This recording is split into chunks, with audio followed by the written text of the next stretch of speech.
Good morning, everyone. I hope you guys are all having a blessed day. Hey, I wanted to talk to you today about toolkits. You know that for years, all Japanese motorcycles, they came with a toolkit when you bought the bike new, and it was tucked into its little cubby there. And those toolkits really had about four purposes. Number one, they allowed you to pull the spark plug if you fouled the plug, and then they'd normally have a wrench that fit the rear axle bolt so you could adjust the chain if you needed to. And then they usually came with one little wrench that allowed you to adjust your clutch cable and your throttle cable. And the last thing was they normally came with a 10 millimeter so you could access the battery. And those little toolkits, you know, they worked pretty good. They had literally everything you needed for anything that was going to go wrong. Well, when you ride a Harley, you need to have a toolkit that's tailor-made for your bike. And there's a lot of good toolkits on the market. Cruise Tools makes a really nice kit, but for the money, I would prefer to build my own. So my tool roll, I designed, it's been on my Wide Glide, my Evolution Wide Glide, my shovel head, and I carry it on my Ironhead. And it's evolved over the course of about 40 years since I've been riding Harleys. So I'd like to show you what's in my toolkit. And then if you see something I missed that you think's important, that you've needed, you let me know, and I'll incorporate it into my kit. So let's take a look at what I got in my kit.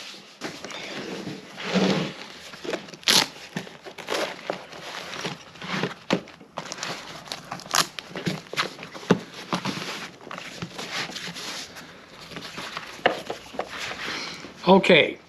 The very first thing that you're going to need if you're going to ride a shovel head or an old iron head is you've got to have an electrical tester.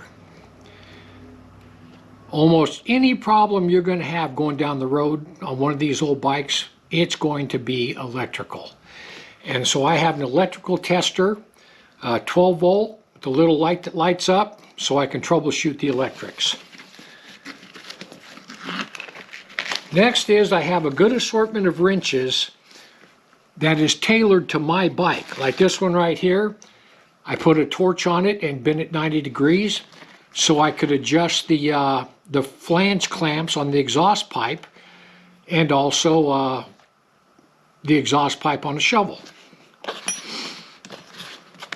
I also carry a wrench that opens up wide enough to loosen the back axle so I can adjust the chain if I need to. I also carry a set of sockets, a little set 1/4 inch drive, 1/2 inch to 3/16, and I also have a ratchet, a extension, and I also have a 1/4 inch drive. I carry a spark plug socket, and I also carry a multi-tool. Now this multi-tool is in this kit because it serves two purposes. Now I carry baling wire. You need to have baling wire. I have a short piece and a long piece. One of the purposes of the multi-tool is to twist the baling wire and to cut it off. But listen, I was riding down the road one day and the guy was next to me on a chopper and his exhaust pipe fell off. The whole pipe just fell off. So I got out my toolkit and we got that pipe back on with some baling wire. He had a nut and bolt missing. We had to use baling wire. Now, this right here is what's going to be specific to your bike. So number one, I carry a brand new set of points and a condenser.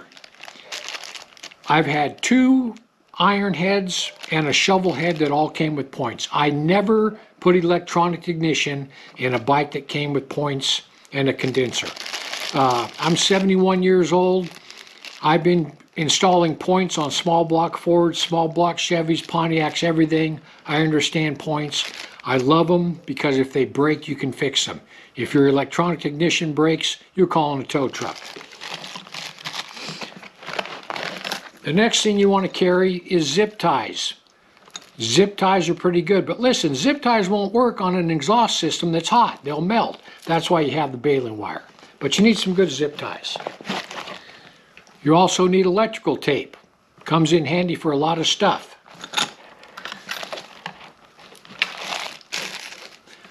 I also have about a 7-foot piece of 14 gauge wire. This will reach from anywhere to anywhere on the bike. It's long enough to do anything.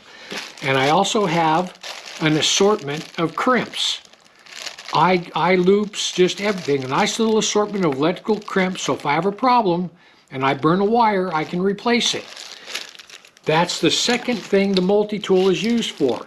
You need to be able to squish down these crimps. The next thing I carry is a master link for the chain. Guys, I can't tell you how many times I've had to give my master link to somebody else because they threw their chain, didn't have a master link. So I normally keep about 2 of these. And then I keep all kinds of bits, Torx bits and various bits that I may need. Now listen,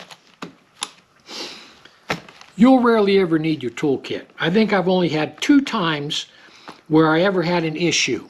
One of my Ironheads, one time, my 80 Ironhead, I was coming back from a trip and the generator light came on. But it managed to make it all the way home.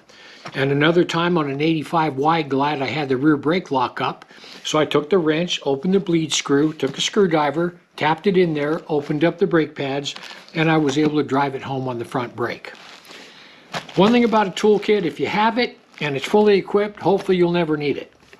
But I know on my toolkit, I have used my toolkit on other people's bikes way more than I've ever used it on one of my own.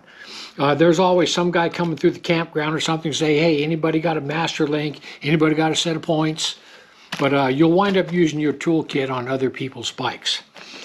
One thing you want to do, the best toolkit you can have, is your preventative maintenance on your bike. If you'll just go over all your fasteners and make sure everything's tight on your bike, you'll normally not have any kind of a problem. But anyway, that's it. That's what's in my toolkit. I'm sure what's going to be in yours is different. You want to tailor make them to the bike.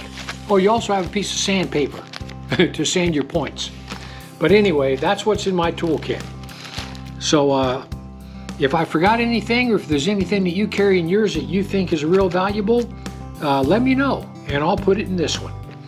But anyway, if you like the video, please like, subscribe, and share, and I'll see you in the next video.